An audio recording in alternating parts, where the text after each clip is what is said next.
देखिए, जो मोदी साहब लाया है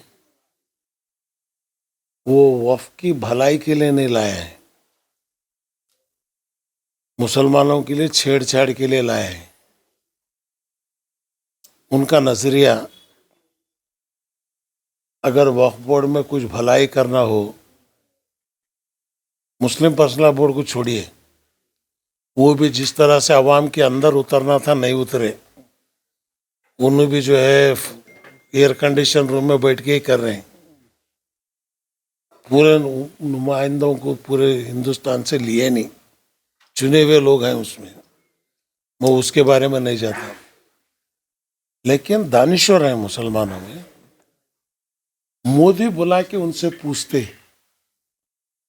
वे वक्त में ये खामियां हैं, ये खामियां हैं, इसको किस तरह से ठीक कर सकते। अब बोलिए, ये काम मोदी किए नहीं। उन्होंने जो है अपना एक लॉ डिपार्टमेंट में बिल बना दिए। जो संघ परिवार चाहती थी वही मोदी चाह रहे हैं। उसके अंदर जो है 2 हिंदू मेंबर होंगे, क्या जरूरत है। अब जो है एंडोनमेंट है, हिंदू दत्ती है, उसमें कोई मुसलमान है क्या। तिरुपति टेम्पल में कोई मुस्लिम ट्रस्टी है क्या। त्रिवेंद्रम पद्मनाभ देवालय, हजारों करोड़ का खजाना वहां है, उसके लिए कोई मुस्लिम ट्रस्टी है क्या। उसके बारे में गवर्नमेंट कुछ आप बोल सकती क्या। हिम्मत नहीं। तिरुपति का पैसा क्या हो रहा, तिरुपति के लड्डू के बारे में अभी तक मोदी के मुंह में वही लड्डू रख लेके बैठे, अब तक जुबान नहीं खोले। सुप्रीम कोर्ट जो है जबरदस्त बोली है, इसको जो है पॉलिटिक्स मत करो बोल के। तो आज मोदी जी से यही कहना है हमारा कि हमको जो वक्फ बोर्ड 95 में बना है, इसमें कुछ आप तरमीम करना चाहते हैं, दानिश्वरों को बुलाइए, उनकी राय लीजिए, जो मुस्लिम चाहती है वो कीजिए।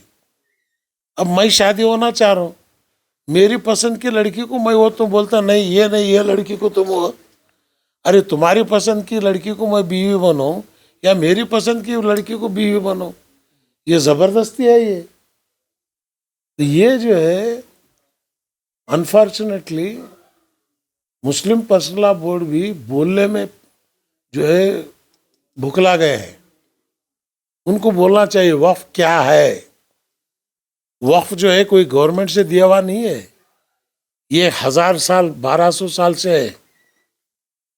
मुस्लिम राजा, कई जगह हिंदू राजा भी जो है वक्फ किए हैं। उस वक्त जो है हालात इस तरह के नहीं थे मुल्क के अंदर। तो ये हालात जो है बिगाड़ने के लिए इलेक्शन में इनको कोई राम मंदिर हो गया, हिजाब हो गया, 3 तलाक हो गए। अब बचा ने अब एक ही तलाक बचा है वक्फ बोर्ड का, अब वो लेके पीछे पड़े हुए हैं।